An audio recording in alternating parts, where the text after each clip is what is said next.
Hi, and welcome to the search session. I'm Gianluca Fiorelli, and today we are going to have as a guest the founder of the Flow Agency, a boutique marketing firm specialized in B2B SEO.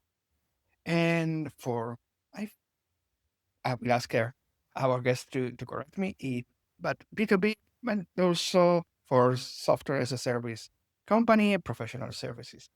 Flow is a very interesting type of agency because it's 100% full remote.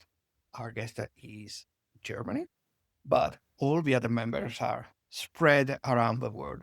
And I will ask her how he can coordinate all these different time zones.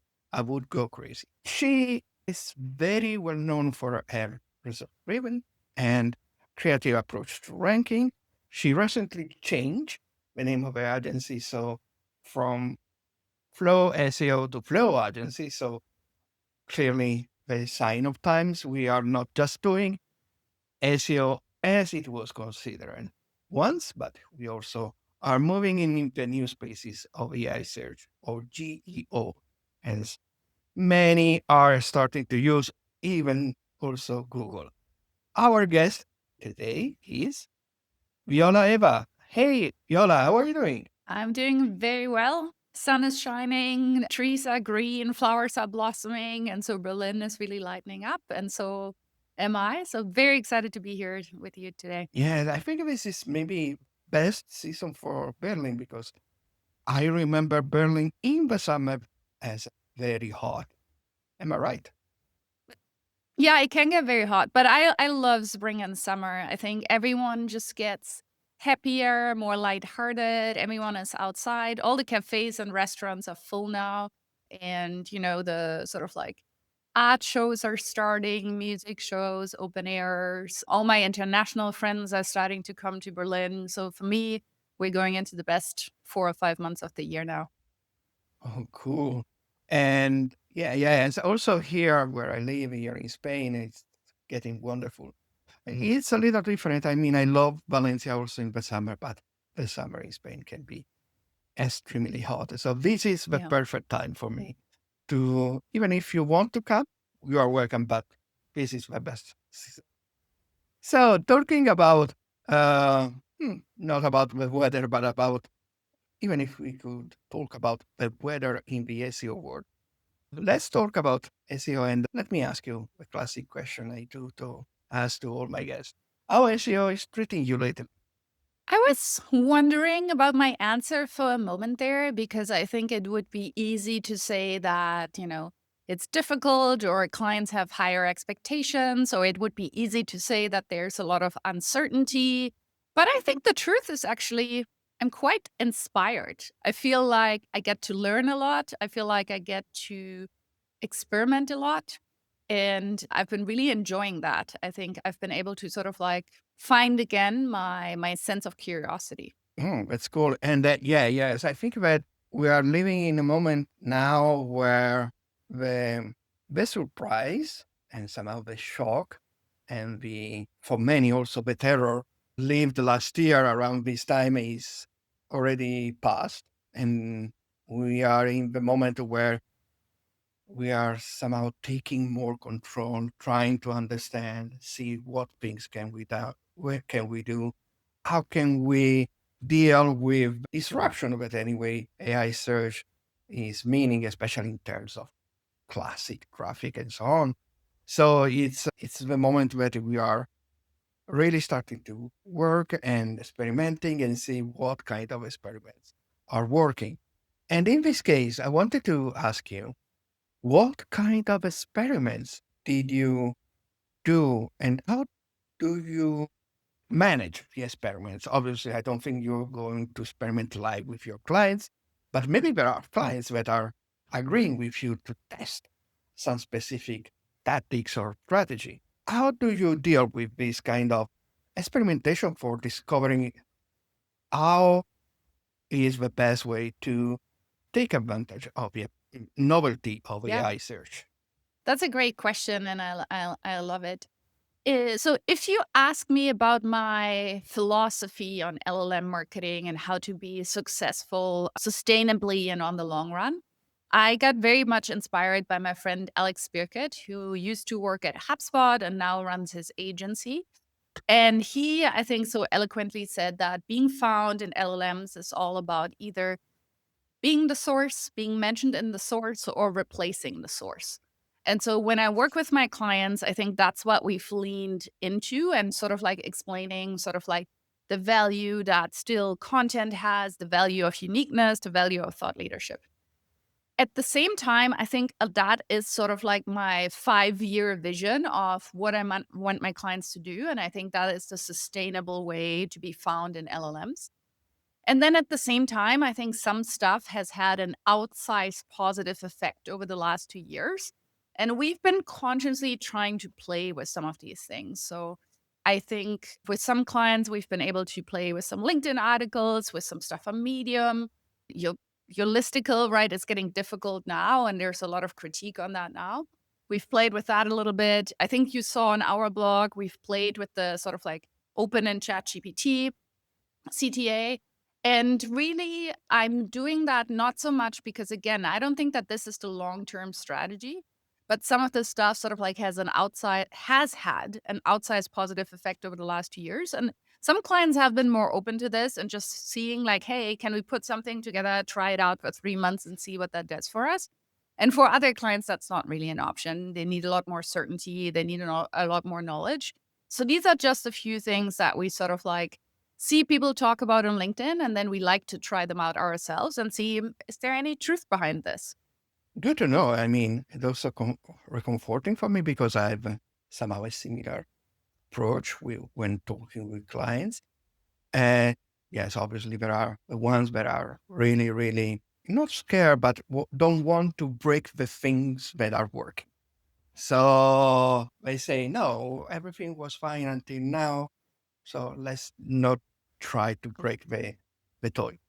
And others who Yeah. are more brave and want, okay, let's try to do an isolated test or maybe taking one specific topic, one specific area that we anyway want to improve, and let's try testing your theories and so on.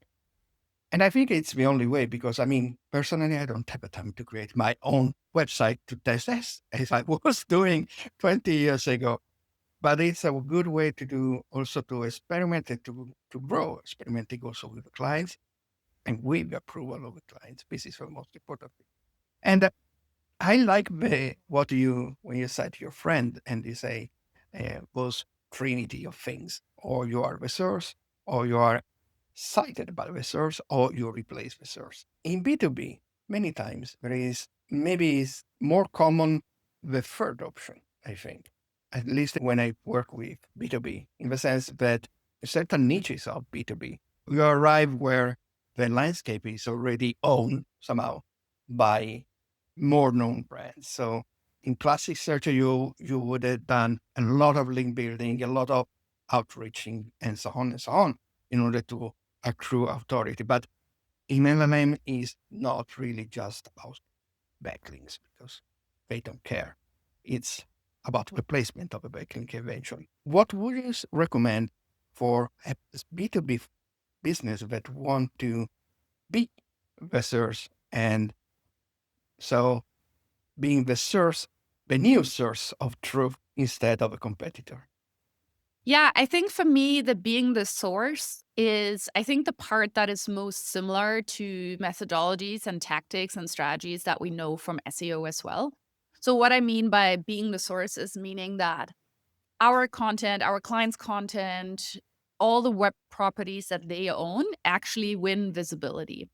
And I think historically, when we thought about SEO, we've predominantly thought about the website. And I think that's definitely a big part of it. Old and outdated content, making sure that the messaging on your website is actually up to date. These sort of things, like very normal sort of like SEO activity, for me, fall into that. And that is because, of course, a lot of LLM answers trigger a web search. And I think it's sort of like good if your website is actually being found there. I think where we have expanded out a lot is that before a pretty specific focus on website, now we really want to talk about all the web properties that our clients own. Meaning, great, we want to have a well optimized website, but we also want to have a well optimized LinkedIn profile, G2 review site profile, Capterra review site profile. We want to make sure our YouTube actually matches what our website is saying. And what we're noticing here is that, of course, as companies grow, maybe Capterra was set up 5 years ago by a marketer that has now left. Maybe YouTube is something that you've really only started leaning in 2 years ago. Maybe your homepage actually has new information, new copy based on a product launch that happened 6 months ago. And so, what we notice with a lot of our clients is it's not just about growing visibility in LLMs. A big part is actually about growing accuracy and about LLMs talking about them in the right way. And for that, we always start with the web properties that they own. Because if you don't present yourself holistically around all your web properties, then the LLMs also don't necessarily represent you correctly. And so we've been doing a lot more sort of like messaging work, brand cleanup, brand alignment than we maybe would have done 3 or 4 years ago. Yes, I think that I, I usually say it as it was a joke, but it's not a really joke. I usually say that doing SEO, GEO, AIO for LLMs is many times like the classic online reputation management. Because you don't know Yeah. what the LLMs have ingested in their training data or recovering from live search with a fan out, because maybe things that you have been able to push in the second, third, fourth, fifth page of Google in classic search, and fan out is able to make it pop it up very fast because it's so deep of a fan out that. And I think that is also interesting what you are saying. So the importance of omnichannel substantially. Also for all those ones that are very interested in knowledge graph entities, because that means I remember Jason Barnard, for instance, is a very proponent of website is your web home, but then all the others are your other homes. So you have to maintain a consistency between what you say in your website and what you say in your other properties. And moreover, I think it's interesting also to do a consideration that, for instance, in the blog or resource section of your Flow agency website, you did something that is, I'm using the word surprising, but it's not surprising per se. It's surprising that nobody else is doing also this. You created different guides for the different LLMs, which is, if you Right. think it's correct, because it's like, okay, when we talk about a classic SEO, we think about Google, but it should be SEO for Google, SEO for Bing, SEO for Naver, for Baidu, etc., etc., etc. So it should be also the same for the LLMs. And when you were preparing and also working, what were the biggest differences you've seen? The most, that kind of differences between LLMs that make you say, oh, I didn't thought about this. I appreciate you calling these out because this guide series was really a beast. And it's something that I really underestimated. So, just to sort of like tell you how these got created, of course, being a good sort of like SEO and content marketer, started doing research, started doing keyword research, thinking about what are topics that we want to write about on the blog. And then I noticed that there's distinct search volume and search interest for these things. ChatGPT SEO, Gemini SEO, Claude SEO. So I thought, like, perfect, let's write these guides about it. And I was speaking with Sophie, who's the brilliant content marketer that helped me create them. And she said, like, look, if with a topic like this, what probably people want is a how to, right? They want tips, they want tricks, they want to understand how to do it. But because we started writing these guides about 6 months ago, it actually wasn't all that obvious what the tips should be. Of course, we can tell people, right, cover a topic holistically, get your schema markup right, get your brand mentions, right? There's sort of like some things that we're starting to get a sense for that they matter and that they're important, and you'll find that within the guides. But actually, what we noticed quite quickly, what's more interesting to talk about is actually a few things that hide very innocently in the tables. And I have to see maybe how we can make that visually more appealing because there's a few tables in these articles that talk about who is owning which LLM. who is invested, what are some of the most common media partnerships that they have, whom are they working with, what is their latest cutoff date of their training data, and what sort of like web browser that they use. And so I think actually in the end, yes, there's tips and tricks in the guides, but I think what is actually most meaningful are some of these tables and understanding the ownership structures and the media partnerships that they have and how they're different from each other. And so that's sort of like where I would ultimately think where it gets like really, really interesting with these guides, to be honest. Yes, I'm glad that you talk about the media partnership, because we always says that for a brand to be visible in LLMs, it's important to show off. So to be Mhm. able to be cited and mentioned by media outlets. And obviously, you Yep. know what are the media outlets that have partnership with OpenAI, with Gemini, with Claude eventually, and so on, with Bing.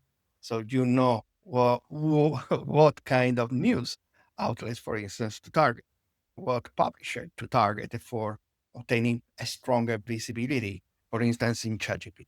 What surprised me positively is that among the guide, there is maybe you have the only guide about Copilot, which is weird because we know that, I mean, I think this is somehow a bias we have as an SEO, especially in Europe, regarding Microsoft and Bing, and we transfer it also to Copilot. But Copilot, at the end of the day, is like Gemini. It's in everywhere, in every application of Microsoft, not just Bing. And so it can be a wonderful second or third surface for a brand to appear. And that Absolutely. was a very positive surprise I had. And talking about And you know LLMs, why and we did that though is yes, because we have, again, we work in the B2B context. And so there's a good amount of our clients who sell to enterprise customers. And what you will notice is if you take, I don't know, an e-commerce business or a lifestyle brand and you look, where do people find us?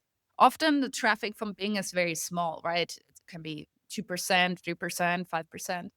But if for our clients that are selling to the enterprise, sometimes traffic from Bing can be 10, 15%. And that is because a lot of big organizations run on Microsoft. And they have, right, they use Microsoft OneDrive, their default browser. They have same like I maybe have Gemini sort of like as my default because I live in the Google workspace. Yeah, they have the Microsoft infrastructure as a sort of like go-to at work. And so that's why we noticed that for our clients who sell to the enterprise, there's a lot more traffic from Bing. And so we subsequently assumed that also Copilot is a lot more interesting to them, even though I understand that on a consumer perspective and in private, right? Most people they are on ChatGPT, maybe now they're on Claude. I understand that as consumers, we're not talking about Copilot so much, but people who have a very rigid IT infrastructure and they live in the Microsoft universe, these people are on Copilot. yes, indeed, indeed. I mean, there is a very easy way to understand it. When they invite you to a video call, how many are using Meet and how many are using Teams? This is Exactly. with, Exactly right. And that was sort of the thinking. Exactly right. and one thing that I want to touch with you is for a B2B brand, reputation is everything, because they can be offer the best products, the best tools, everything. But if reputation is mine, is I mean, there is no way they can grow. So the reputation is at the base of trust, and especially in B2B, and depending on the kind of B2B, especially B2B where money and contracts are very, it's essential, obviously. So, did you see some differences between LLMs in how they treat these kind of reviews, especially the reviews in the review field? How do they treat reviews? Especially, are there is always these things that I think Perplexity or ChatGPT is using substantially only Reddit and so on. But did you see something different from depending on the LLMs? Yeah, it's a great question as well. And I agree with you that reputation matters a lot. And again, I sort of like want to repeat, I think for a lot of our clients, it's really about accuracy. And I think this is always true, but specifically because we work with tech and professional services and people update, they update their software, they update their feature, they update how they're selling. And so a lot of them actually don't have a visibility problem, they have an accuracy problem. So, for example, an LLM will say, you don't have an integration, even though they now have. Or an LLM will talk. A lot of our clients are also sales led, so their pricing is not on the website. But of course, people ask an LLM about pricing. And what happens is that the only source about this is a Reddit thread from 7 years ago where an upset user talks about your pricing. And all of a sudden, the LLM gives an answer about pricing, but it's incorrect. And so that's sort of like that aspect of like accuracy, I think is something that people really struggle with. And I think specifically in the SaaS space where people move so quickly. I have one example that I talked about before is one of our clients, Betterworks. They used to do OKR software, so goal setting software, and they've now transitioned into employee performance management software. And they've transitioned into that, I believe, for like 4 or 5 years. In the beginning, all the LLMs would always call them human capital management software. And if you're not in HR and you're not in HR tech, you might think like, employee performance management, human capital management, it's kind of the same. It's not the same. It's a different product, if it's a different expectations, if a different workflow. And the number one reason why they got cited incorrectly is that there's a content site called Tech Target, which had an article that's called What is Betterworks that was ranking incredibly well and where they were described in the wrong way. And so, to your point, what we see a lot is we see Reddit information being an issue for our clients. We see from competitors that knowingly or unknowingly talk about them in the wrong way. We see listicles and articles from content sites, again, that knowingly or unknowingly talk about them in the wrong way. And then we see, unfortunately, like I said in the beginning, their own web properties, their own old content, their own, stuff, talk about them in the wrong way. And the priorities change a little bit. But what we've noticed that there's usually 2 or 3 sources that really break it for them. Sometimes it's the Reddit. One time it was this Tech Target article. Another client really struggled, also described incorrectly. And in the end, it was their very own Google My Business that was wrong, that made everything wrong. And so we notice it's usually 2 or 3 sources that have such a dominance. And if they're wrong, basically everything starts coming out wrong. And to be honest, for the Reddit, we haven't found a very good answer yet. Because the thing is, if the Reddit thread's very old, it might already be closed too. And so that Reddit and then competitors knowing or unknowingly describing companies incorrectly is sort of like what we're really grappling with right now. And I think the difference right now, I agree. I find ChatGPT pretty listicle and Reddit heavy. Not all of them, not all of the LLMs are the same in that way. But yeah, that's sort of like what we're grappling with right now is like, how do we make sure these third party sites actually talk about our clients correctly? I think the problem is also what I call the mad cow syndrome, in the sense a lot of the content is based on what LLM is suggesting the writer to write. And if the source that the LLMs are citing is incorrect, the content based on LLM sources is going to be incorrect, and the writer is going to, if he's not going directly to copy paste what the LLM has written, is going to parrot what the LLM is suggesting. So it's going to, it's, yes, like the dog which is biting his own tail. It's a situation that is somehow making us feeling as if our work is maybe it's not the more sexy things, but if the most important thing is governance, is becoming governance in our work. And yes, if the case of rebranding or repositioning is an interesting one, because I saw it also with a client of mine, where I'm more a sort of Canva competitor, but they wanted to move on a more enterprise type of client. The problem was they even changed the brand name.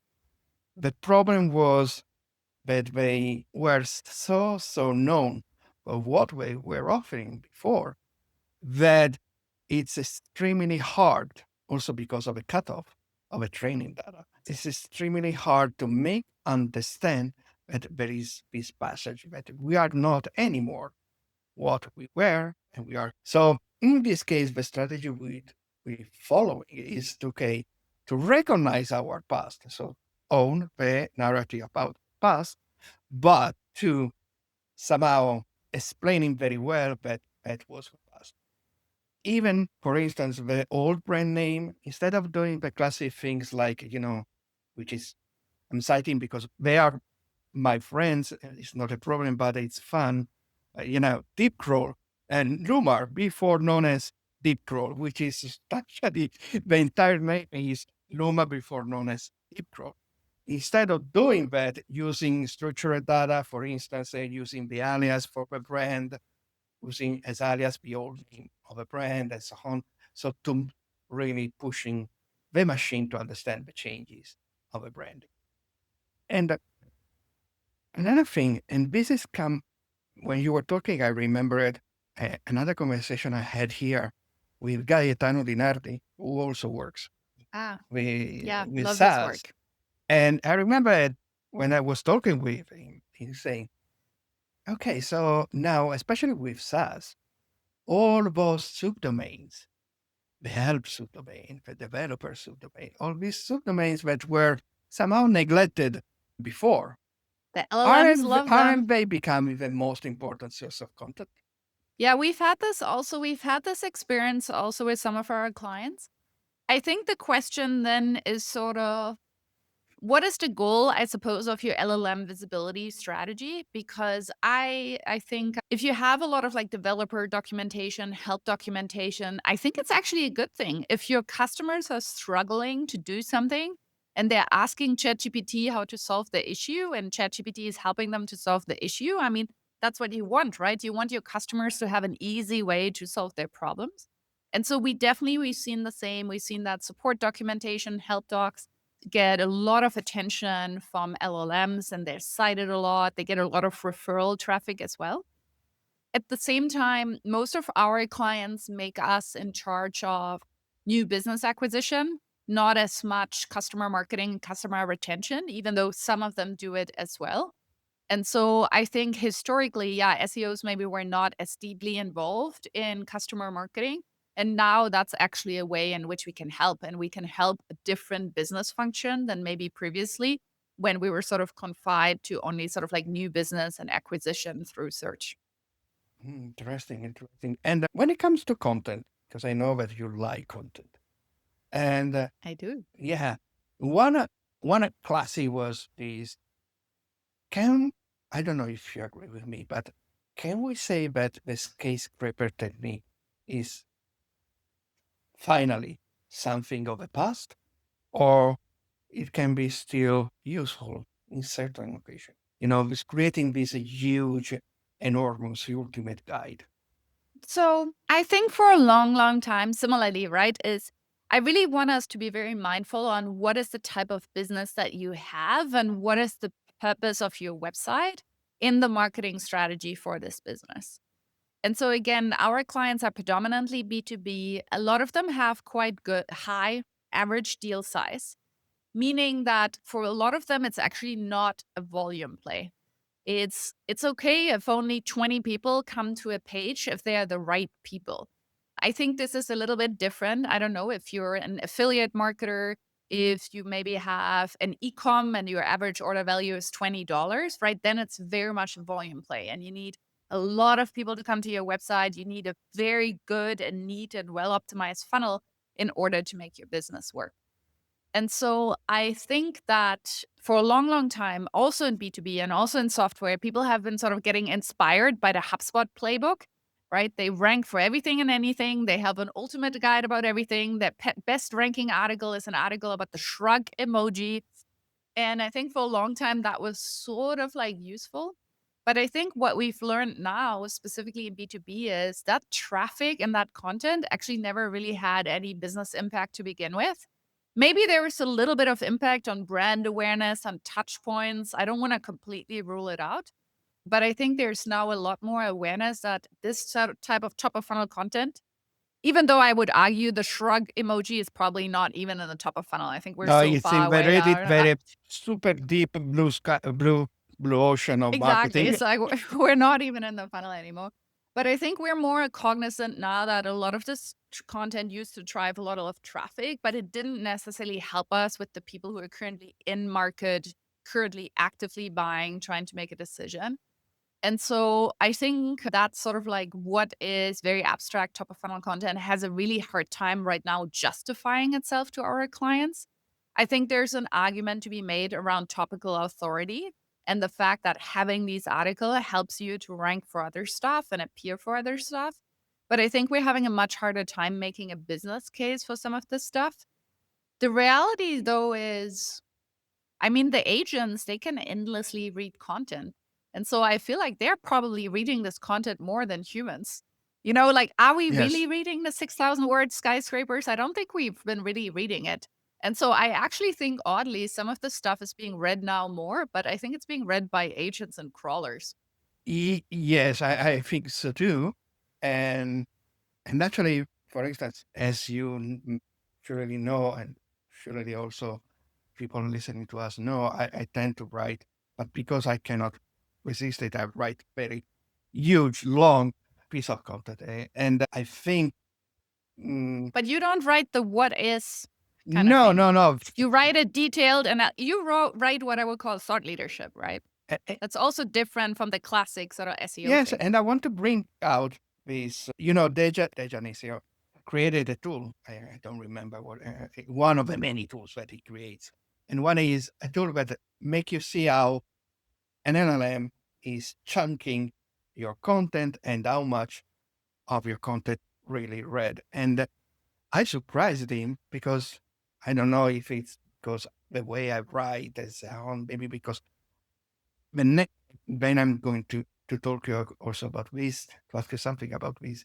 But even if I write something like 5,000 words, I see from the tool of down that 75% of the content is read by an LLM.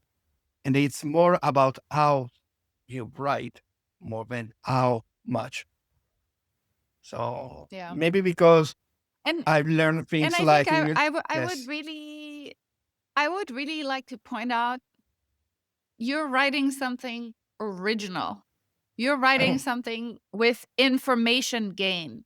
And I yes. think we got sort of lazy with the skyscrapers in the last 5 years. And we're doing all these glossaries, we're doing all these skyscrapers, but we're really writing the same thing. Yes. I always tell my clients if I could take your article and just copy it on your competitor's blog and no one would notice, why do you even have this article? Oh, I do have the same. And I think that's I do the same test, the same question, and that I what I do is to my client to open their blog on their mobile and put text only. So to just read the text and we stripping out all the design. So we which is an usability things whether you can do with a mobile browser. And that's when if you read the blog post like this, you understand that is written on your website. right. It's the only way. Exactly.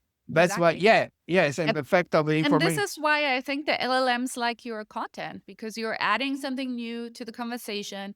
You're thinking about things deeply. You're sharing from your experience. And I think there's a lot of value in doing that. I'm still a content marketer. Yeah. As much as I, for example, with the whole zero click universe, and I totally believe that the age of traffic is gone. I totally believe we're never going to get as much traffic to our websites again as ever before. I personally also believe that there's businesses who don't need a website. I think if I don't know, if you're a restaurant, maybe you're better off having a really good TripAdvisor, a really good Google My Business. You probably don't need a website. If you're a TikTok influencer, maybe just need a very well optimized Amazon listing that you sell traffic to. So I don't necessarily think every business needs a website. I also think the age of traffic is gone. But I have and always will be and always have been an advocate for content marketing And I think what we're now noticing again is like, I think we got kind of sloppy with our content marketing. And we've been putting out pretty cheap, repetitive stuff for SEO. And it's now not doing anything for us anymore. And actually, to my previous point, I think it probably never did anything for us. And so I think it's more that we're having some sort of like reckoning where we have to be more honest about what is having an impact. And so that's why, yeah, I'm still very much a believer in original, interesting content. I just don't think every business necessarily needs a website. And I also think some SEO strategies have now aged kind of poorly. Yeah, totally. I still believe that also for SEO, let's say organic search in every surface, informational content is still very important. Not necessarily in the form of a blog or a magazine, but having pieces of informational content, maybe even embedded in a feature, a product feature page, is important because they are useful for helping you a strategy where you can be visible all along during all the search journey or the customer journey, which is usually done outside website. So that content is needed to make your website popping up in every surface, depending on the stage of the macro moments. I have I have actually a question for you if I can ask Oh, you. yes. So one thing that I've been trying to get to the bottom of is what do we consider now the value of an impression? And let me explain. So if we right, if people are chatting, let's say with ChatGPT, they're getting information, they're being educated, I think there's actually quite low likelihood that they will click through to a Yes. website unless maybe they want to submit a form. But I think there is probably some value in being, a citation and keep appearing. And I believe that there's some value because, for example, no one ever comes to your website really from LinkedIn either. No one really comes to your website from TikTok Or for either. People YouTube, stay within there's people stay within these platforms and we love the followers, we love the views, we love the impressions. We know that they have a business impact. And so I do think that an impression in an LLM or an impression in an AI overview has some sort of value, but I have a hard time articulating it because I think on a social media platform, either you win a follower and they keep seeing your content, or with TikTok, they actually keep pushing your content even if they're not your followers. So there's sort of like a repetition and people seeing you consistently. And I don't know that we have the same argument or math yet for an impression in AI search and LLMs. And so I'd be curious on your thoughts on it. well, it's I am very confused, folks, in this case. But surely an impression is I have to go back in my times when I wasn't doing digital and I was doing television. And it's like the impact of TV spots when people are Yep. watching television or listening to television when watching a second screen, which is the mobile. Usually it's a memory inception, an inception of a brand in the memory, especially if mention of a brand is constant. It's getting people used to. So this ultimately can become something like a classic billboard that you see in the corner of your street. You're maybe not thinking about that brand, but you have it in your memory, in your unconscious. Right. So maybe whenever it comes, the moment you need something that brand, your brain is associated. But this is very hard to measure. On the other way, So you're making an argument sort of on touch point. Is that argument like, I don't know, people used to see you 7 times to make a decision. Now they need to see you like a million times. Is that sort of like how you think about it? yes, this is something like this. But then if I come back to remembering the initial patent of SGE, when Google was still calling AI overview SGE, one of the things that Google was calculating was how much people, when scrolling or swiping, were stopping in certain part of the AI answer.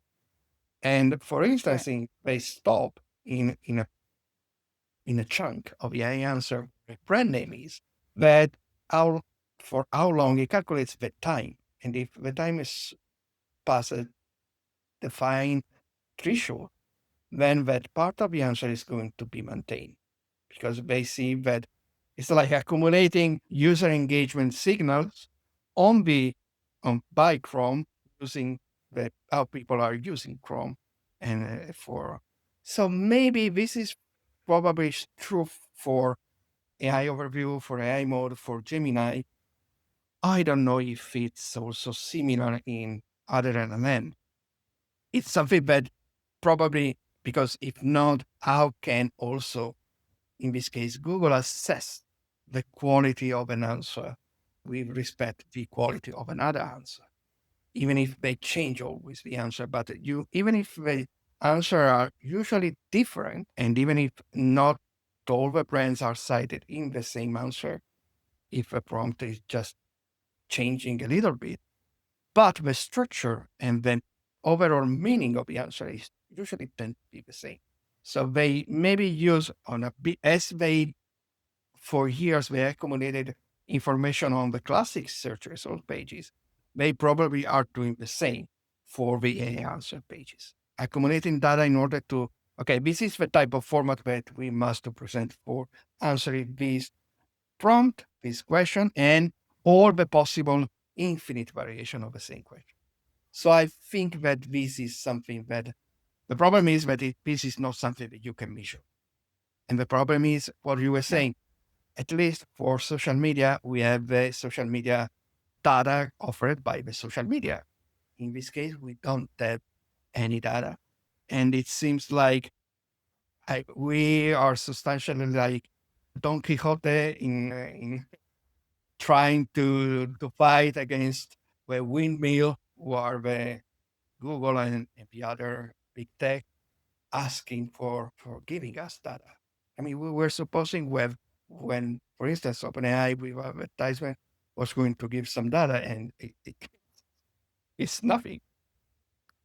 Yeah, So yeah, so exactly, this is exactly. why what I think. And regarding the content, okay, we have the possibility, the fortunate and unfortunate possibility to create so much content, and so faster, more content with AI. Sure. But how much is even more critical the human in the loop for you? I am very inspired by AI.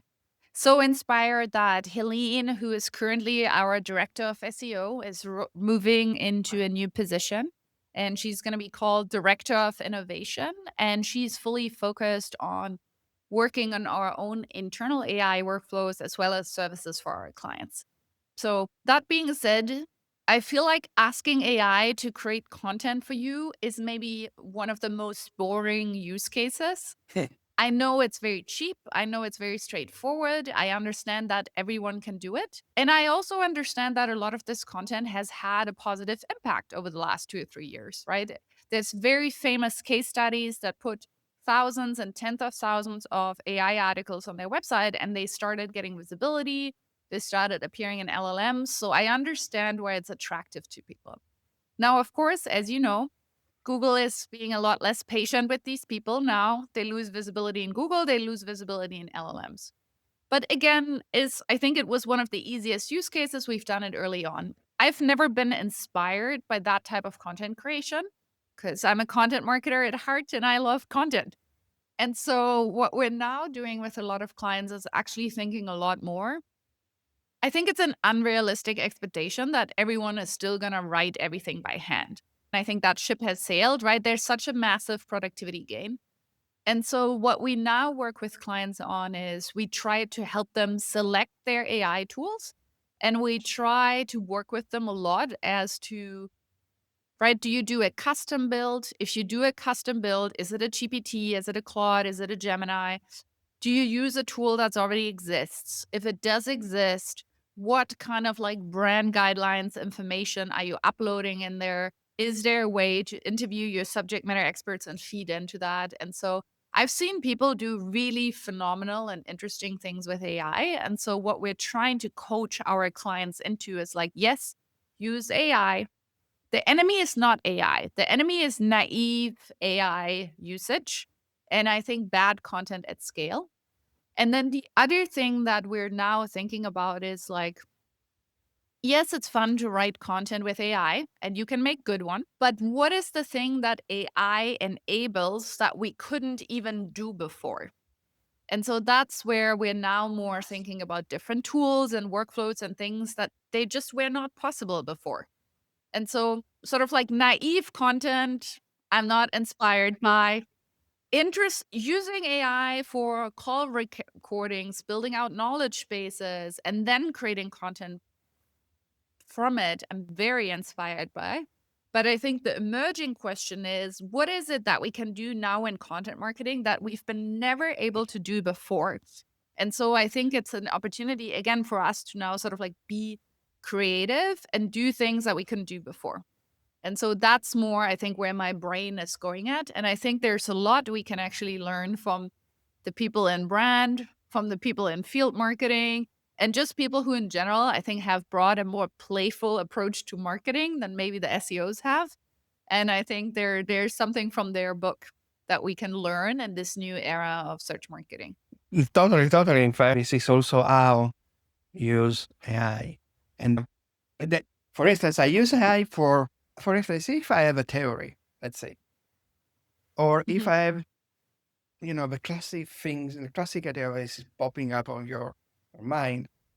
I'm not just talking about using AI as a brainstorming tool, but for instance, if I wanted to create some sort of weird connection between two things, if I was needing to do it by myself, scouting sources on the internet, it would be very painful. I mean, it would be almost the same thing as going into a library, but at least if you go to a library, you have if there is a good librarian. The librarian is going to help you much more than searching on Google. So what Right. I do with AI is, okay, I have this thing about, let's say, ancient Rome and or these things. Let's talk about something that is going to be published this month in AWR. I had this study that I have in the past about semiotics and especially in visual.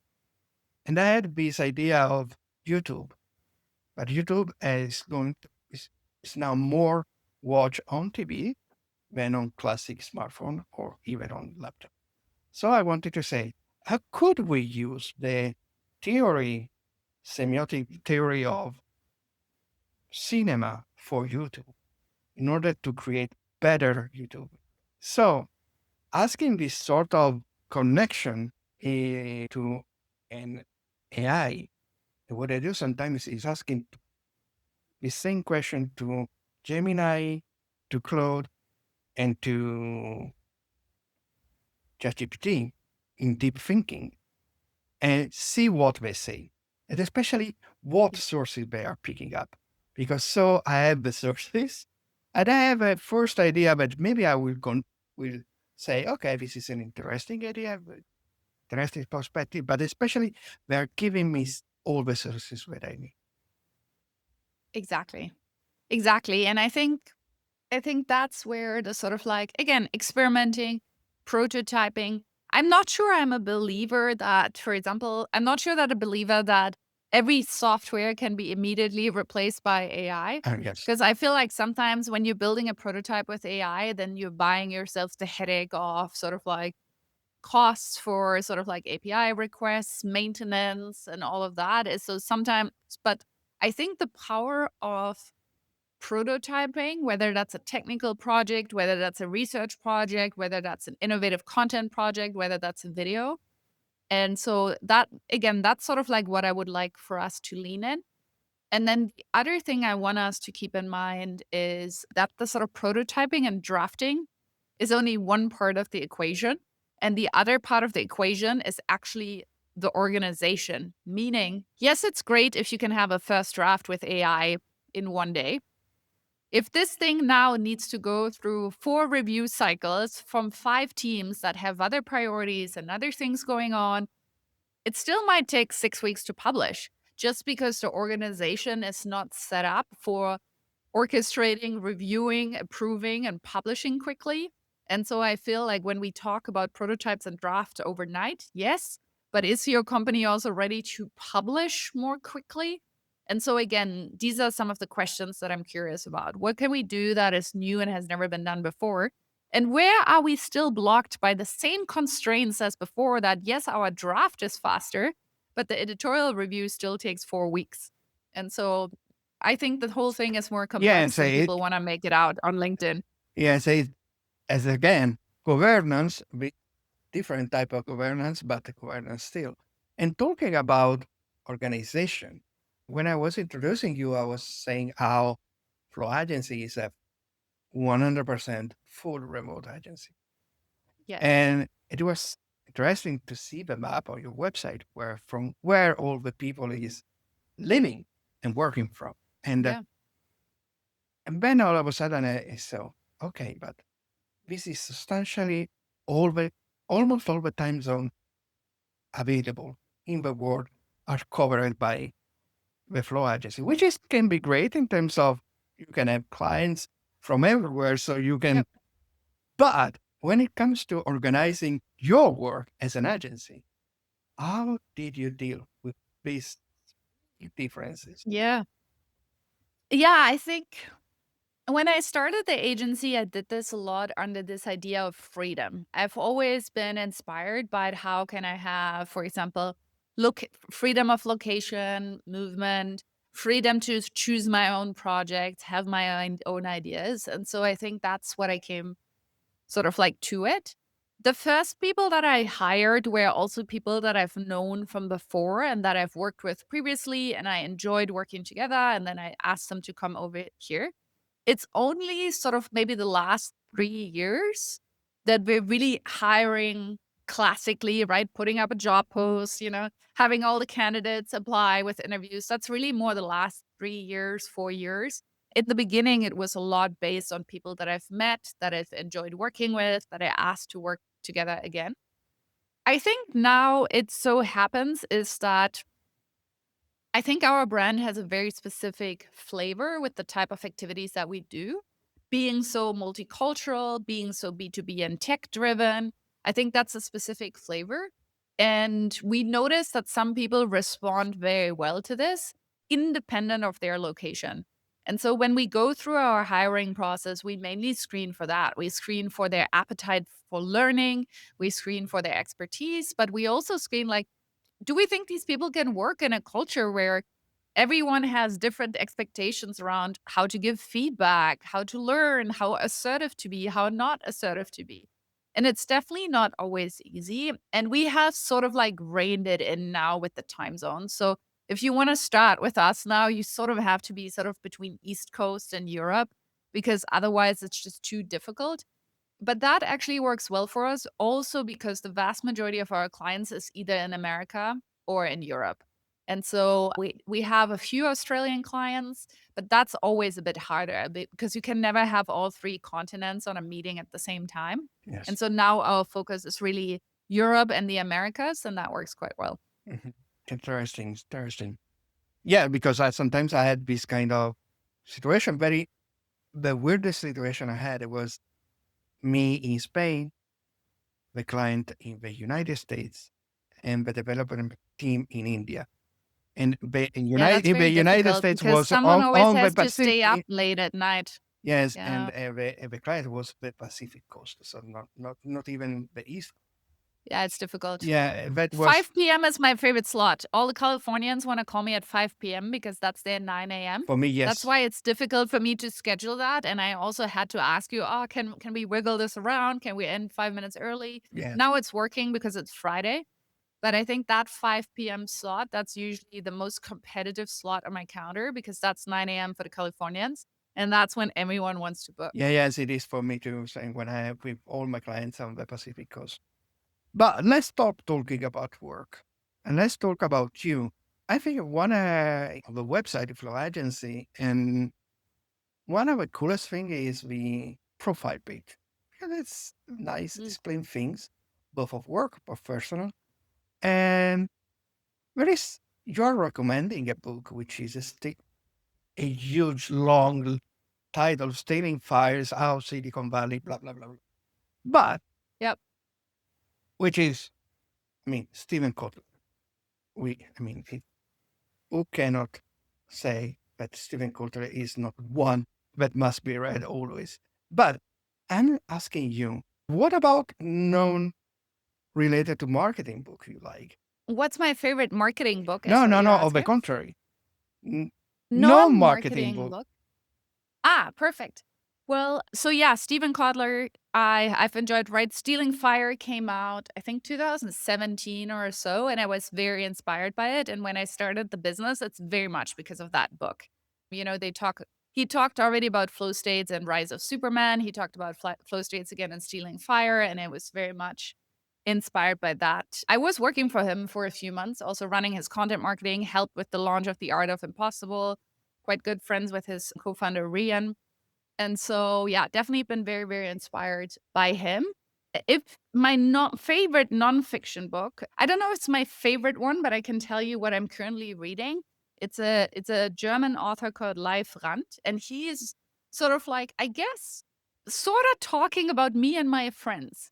He writes book about people, Germans that are in 30 something, and sort of like trying to understand life and meaning. And so his last two books is what I've read recently and what I've really enjoyed, and what I recommend people to check out. Cool, cool, cool, cool.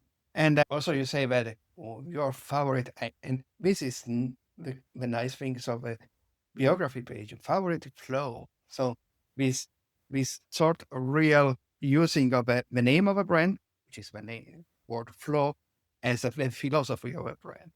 So you put Exactly. yoga, dancing, ice bath, which is something that I couldn't do and never would be horrible for me to do an ice bath. I know that it is something quite common there in Berlin to do. I have a friend who's usually post photos when in one of the many parts of Berlin doing Yeah. ice bath. People jump in, do Yeah. it in the lakes, they do it in the winter. The thing is, I mean, I don't enjoy it either. So just so we're clear about this, I don't go. I know there's people who jump into the ice bath and they're like, oh, this is fun for me. It's not easy for me.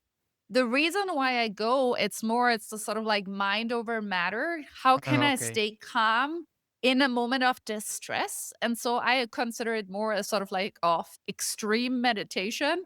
Similar reasons why I've experimented with free diving and stuff like that. Hmm. And so, yeah, just to be clear, I don't enjoy the ice bath either, but I enjoy calming my mind in that So it works environment. so to control your mind so that you can resist impact of stuff. And And I would say it's actually the opposite. It's more about letting go than it is about controlling.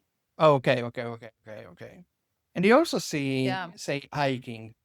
What was the best hike you had in your life? I think one of my favorites, and unfortunately the one that ruined my knee, it was in Peru. Hmm? And we're doing the Salcantay track, which Yes. is a track that when you go Machu Picchu, you can do Salcantay track as a way of sort of like getting there. And we hiked there with a group, and it was really, I think, as far as, being high up, completely different landscape, obviously a beautiful. So this was like probably like 10 years ago. Mm-hmm. Now, for example, I was in Machu Picchu about 3 years ago, and they're much stricter now around what you can and cannot do. But 10 years ago, it was a lot freer, sort of like how you could walk around there. And obviously that ending there was very beautiful and impressive. But I think the hike, I think it was a 3 or 4 day hike through the trail, was also very good for me. It's just unfortunate that there's one day when you go down, I believe almost 1,000 meters. And then halfway through on a sort of like grapple, it pulled my knee. And then obviously, there's no street, there's no car, there's no rescue. Still had to walk down the rest for several hours, and my knee has not recovered from it ever since. Oh, sorry. So it was the most beautiful one, but also the one that most long lastingly has affected my life after this. Ooh. Oh, sorry to hear it. So, Fiona, it's already more than 1 hour when we are talking, and I mean, it went very fast. It's been very easy to do so. Yes, I agree. Thank you so You're much. welcome. And so let me say hi to our friends now because it's time to go. Also for you. Thank you again for having stayed with us until now. Remember to Subscribe to the channel and ring on the bell so to be notified when a new episode is going to pop up. Thank you and bye bye.